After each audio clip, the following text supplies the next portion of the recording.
wabarakatuh.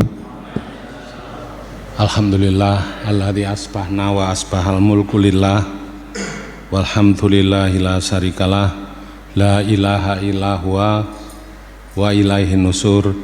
Allahumma sholli ala sayyidina Muhammad. Allahumma iyyaka na'budu wa iyyaka nasta'in. Qala Allah ta'ala a'udzu billahi minasyaitonir rajim. Ya ayyuhalladzina amanu khulu fis-silmi kafah wa la tattabi'u khutuwatis syaiton. Wa qala Rasulullah sallallahu alaihi wasallam idza jaa ramadhana futihat abwabal jannah wa ghuliqatil abwaban nar wa sufidatis syaiton. Bapak dan saudara sekalian, hidup ini oleh Allah disetting hardware dan software kita itu yang paling pas, yang saling sesuai dengan fitrah, itu adalah untuk beribadah. Dan beribadah dalam Islam mengabdi kepada Allah itu sangat sederhana. Kalau kita lihat semua, saya yakin sudah hafal, wa ma khalaqtul jinna wal insa illa liya'budun. Tidaklah Allah menciptakan manusia dan jin itu untuk beribadah kepada Allah. Semua untuk beribadah. Ma uridu minkum, tidaklah aku minta kepada kamu, tidaklah aku minta kepada kamu min rizki wa ma uridu ayut imun, dan saya juga tidak butuh ayut imun, diberi makanan. Artinya apa? Penyembahan kepada selain Allah. Setan menginginkan supaya penyembahan itu tidak sesederhana dalam Islam, dibikin ruwet, perlu rizki dan perlu makanan. Jadi Allah itu butuh badokan lah istilahnya. Kalau saya lihat kalau saya malam-malam lewat atau malam Jumat Legi lewat di dekat kuburan itu, biasanya ada bau apa itu namanya, dupa. Zaman apa nih ya? Ini sogo Pak, sopan santune. Jadi sogo itu kan berarti sesembahan mereka itu butuh badokan gitu loh. Jadi ada yang makanannya adalah seperti itu, apa, bau-bauan seperti itu. Makanya kalau kita lihat jaran kepang yang kecil-kecil, mungkin dulu pernah jaran kepang atau pernah jaran kepang, itu sebelum dadi itu mesti gini, ya enggak, jaran kepang reok mesti ada gitu.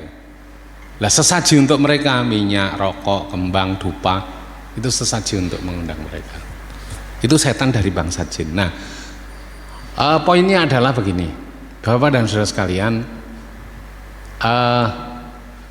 kita semua sudah yakin ya, apabila Ramadan datang itu surga dibuka. Artinya masuk surga itu gampang. Kemudian neraka ditutup, masuk neraka itu sulit. Dan apa, sufidatil sayatin, setan-setan itu diborgol. Setan itu diborgol. Selama ini kita menganggap yang namanya setan itu adalah yang mempunyai pengaruh secara psikis pada kita, yang mempunyai pengaruh psikis. Misalnya, oh ini bingung, oh ini ndadi apa namanya, kesurupan, oh itu gangguan setan. Sehingga dalam kasus-kasus yang banyak kita itu menjadi tidak totalitas dalam menyelesaikan masalah. Padahal di dalam Al-Quran disebutkan dalam surat Shad ya. Surat Shad ayat 41 dan 42. A'udzubillahi minasyaitonir rajim. Wadkur abdana Ayub. Ingatlah hambaku yang bernama Ayub. Ayub itu seorang dosen, seorang seorang nabi, jabatan yang sangat keren di hadapan Allah. Apa yang terjadi pada Ayub? Kita semua yakin Nabi Ayub itu nabi yang oleh Allah diuji dengan sakit. Apa kata Ayub kepada Allah? Wadkur abdana Ayub idna darobahu ani masaniya saitoni binusbi wal adab. Saya ini loh kena gangguan setan binusbi. Ibnu Katsir saya lihat itu nusbi itu gangguan kulit, yo borok dan kawan-kawannya, gangguan kulit pokoknya. Wal adab itu sakit komplikasi. Ya kalau sekarang mungkin ya karena darah tinggi, kanker, tumor,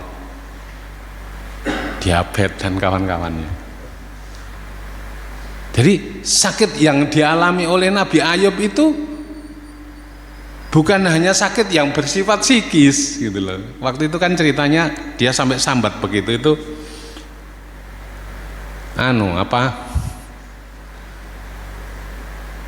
saking miskinnya ya anaknya mati kabeh. Itu saking miskinnya itu dia itu jual bodolan rambut. Ingat enggak zaman kecil kita kan ada orang lewat ini bodolan rambut. Saya yakin kalau yang seusia saya sing nom-nom ngene iki ya gak. Eling ya Mas, gak ono aja men. Enggak tahu yang. Jadi bodol rambut enggak tahu dipakai apa itu. Lah bojone Nabi dodol-bodolan rambut itu. Kita misalnya istri kita loh ya. Nabi itu kayak presiden lebih kerenan Nabi. Lah nek cuma pensiunan kayak kita inilah ya. Wajar gitu loh. Lah ini bojone Nabi dodol-bodolan rambut. Ngisi nih sampai bojone diseweneni tawar minggat pisan terus dia berdoa. Wadkur abdana Ayub inna darobahu anni masaniya saitani binusbi wal adab. Sakitnya itu sakit fisik. Gangguan setan lo bisa sakit fisik. Kalau sakit fisik bisa nggak dia beribadah dengan maksimal? Nggak bisa. Sakit fisik misalnya dipakai ruko, dengkeen, nggak bisa. Lah itu yang selama ini yang kita lakukan adalah hanya mengandalkan puskesmas atau di atasnya. Ya mestinya enggak bisa dijabahi oleh Allah kesembuhannya. Karena setan bermain serta di situ dalam artian kalau kita yasinan itu ada kalimat ayat berapa ya 60-an situlah. A'udzubillahi minasyaitonirrajim.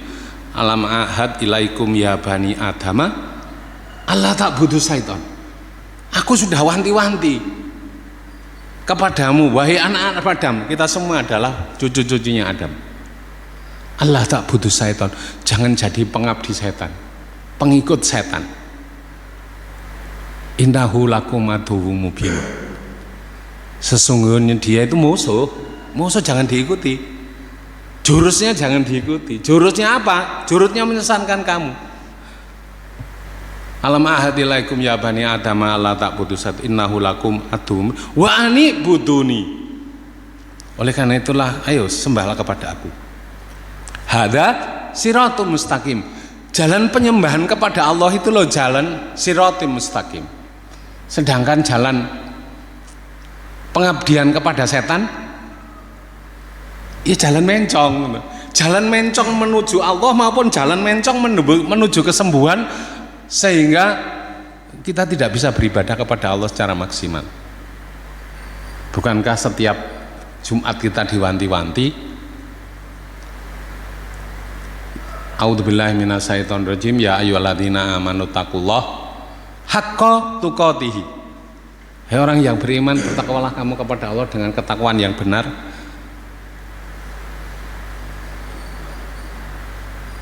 Wala tamutunna illa wa antum muslimun. Endingnya apa? Jangan mati kecuali dalam keadaan muslim, berserah kepada Allah, bukan berserah kepada setan. Kadang-kadang kan stroke gitu ya, orang sakit stroke gitu sudah ngombe mukti wis akeh terus salat ya gak bisa nggo boyan nom-nomane. Makanya nomane wis rewegep niki. Jadi mantan orang baik itu juga nggak enak. Jadi oleh karena itulah maka kita harus sepanjang hidup kita ini harus nusewu total confrontation kepada setan. Ya. Orang ada sakit stroke karena tangan yang kanan yang sakit, makan mesti tangan kiri terus. Itu kan gangguan setan juga. Sebagaimana Rasulullah dawuh, kul bismillah, ucapkan bismillah. Wa kul biyaminika, makanlah dengan tangan kamu. Biyaminika itu tangan kanan, itu artinya gak pakai sendok loh ya. Pakai sendok apa setan? Ya enggak juga sih, tapi kalau makan soto rawon dan sebagainya makan. Tapi kalau bisa makan, tidak makan tangan kiwa ya makan tangan kanan itu. Jadi yang tidak kalah penting untuk kita ketahui dalam hidup ini adalah tidak mengikuti setan sepanjang hari. Makanya di dalam hadis tadi dikatakan apabila Ramadan datang setan dibelenggu. Artinya apa? Gagalnya ibadah kita itu juga bisa terdampak daripada gangguan setan. Misalnya wis dengan endingnya gini, setan itu harus juga kita juga harus belajar setanologi loh. Misal supaya apa? Supaya kenal. Contoh misalnya aja, ada setan jenis dasim, ya, namanya itu bawahnya. Ada yang tidak bernama barang. Dasim itu kalau pelajaran bahasa Indonesia kita di SMP dulu adalah sebuah novel karangan orang Belanda itu sebenarnya. Cerita tentang wanita Muslim yang jadi piaraan Ndoro Belanda istilahnya gitu. Wes dia ya jadi kaya raya dan cuantik kempling gak karu-karuan si Nyai Dasima, dan dia menjadi piaraan beberapa orang. Jadi setan itu sekali lagi yang saya tidak kalah penting adalah setan itu bisa menjauh. Kalau kita sampai sakit kok lama-lama tidak bisa diobati, cobalah cari terapi yang sesuai dengan syariat. Gampang saja. Jadi siapa? Yakiru kullu admin ila mawadi'i. Rangka itu dikembalikan ke sesuai fitrahnya. Sudah. Kenapa? Karena di dalam proses penciptaan itu di dalam Al-Mu'minun, setelah Allah menciptakan alaqah, mudghah, idhoman, fakasaunal idhoman lahman. Kalau dalam surat Al-Mu'minun itu Allah mengkiswah. Kasauna itu artinya membungkus rangka itu dengan daging. Artinya apa? Kalau ada, karena dilanjutkan dengan Fatah barakallahu ahsanul khaliqin, Maha suci Allah, dia adalah sebaik-baik pencipta. Artinya apa? Sebaik-baik pencipta itu dan itu gampang, tidak seruat seperti yang kita bayangkan.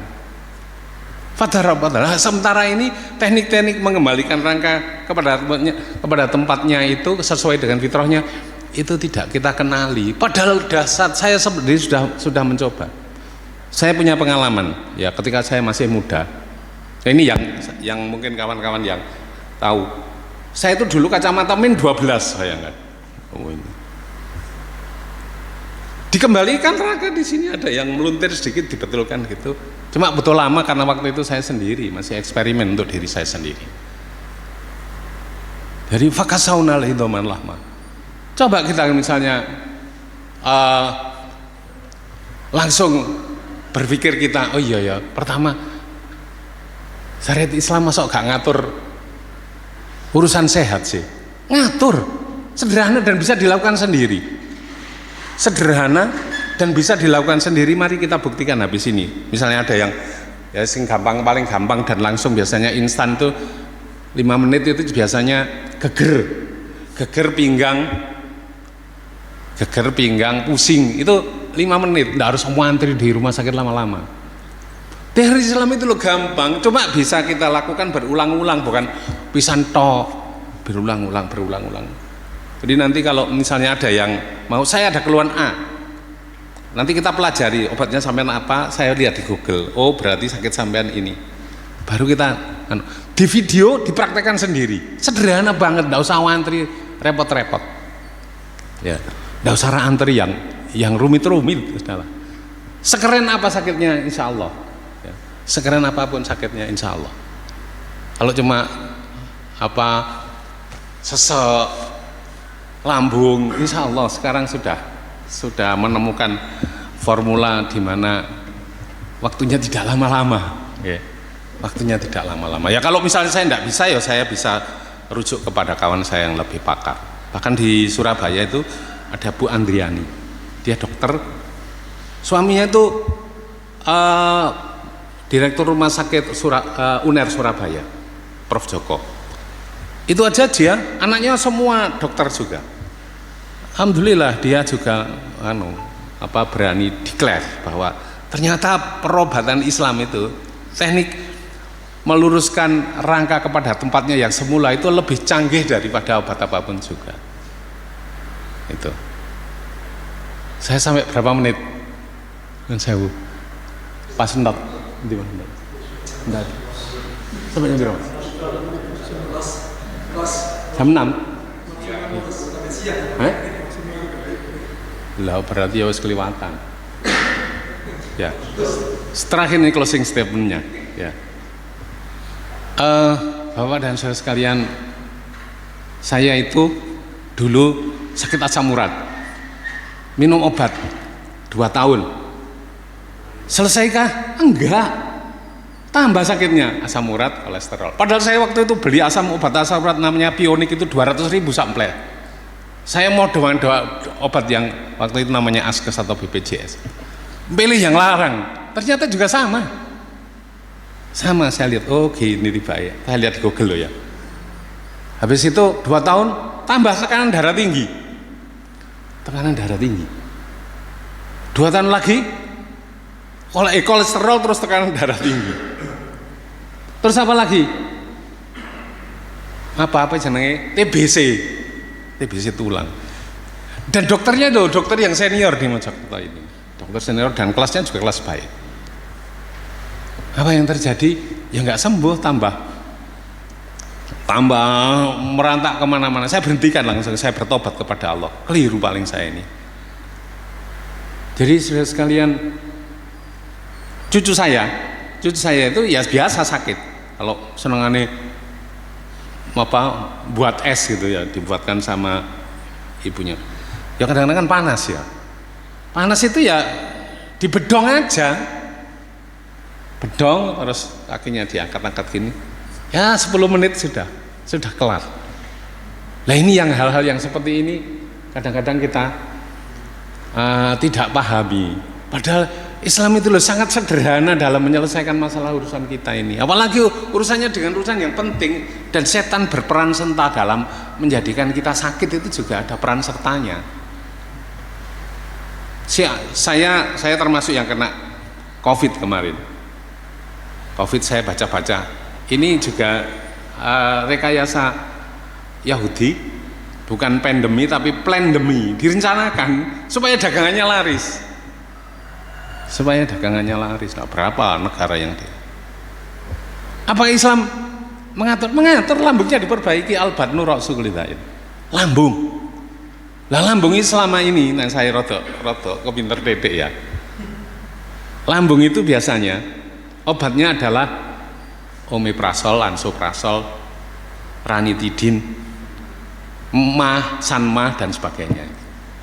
Di Punalas ini ada yang sampai anak itu ya pengobatannya gitu terus, 4 bulan sekali masuk rumah sakit sampai dia termasuk stunting ya. Alhamdulillah di model gitu, di bedong, alhamdulillah Allah memberikan kesembuhan. Dan Pak saniki ngomongnya wakeh mboten kamut ngadai sampai gitu. Jalan Punal dekat.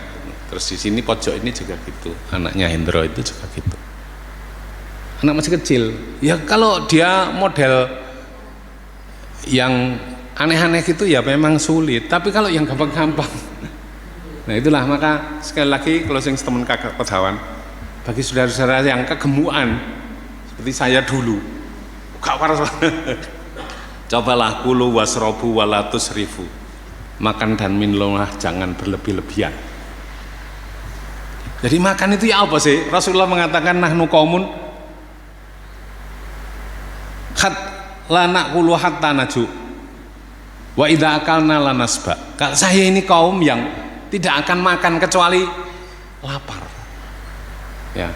Makan pas lapar, bukan makan ping piro. Kita kan enggak makan siang, makan pagi. Iya kan? Coba yang non gemuk-gemuk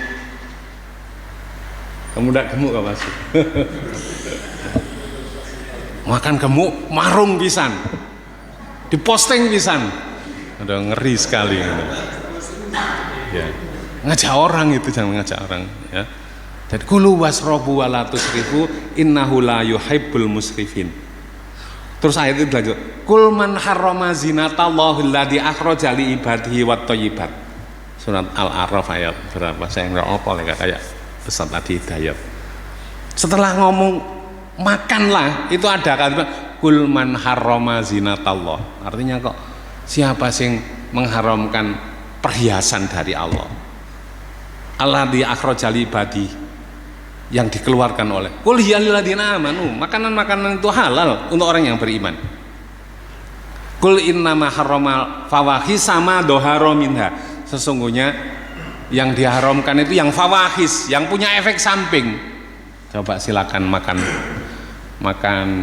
sing keren-keren gitu, sing larang lah pokoknya. Nanti lah gampang linu.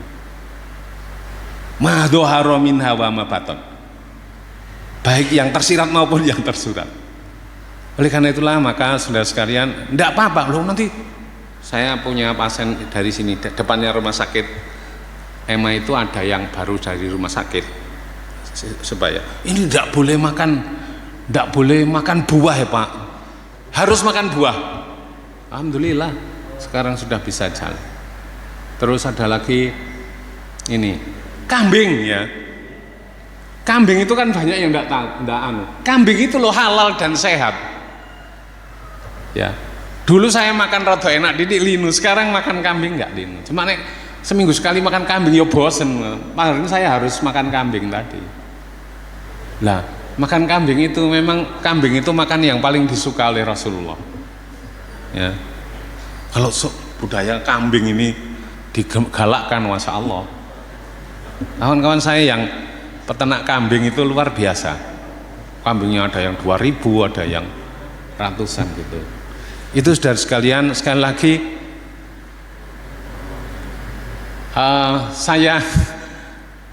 saya ajak semuanya untuk coba mengenali juga dengan terapi Islam. Gampang, mudah, dan bisa dilakukan sendiri.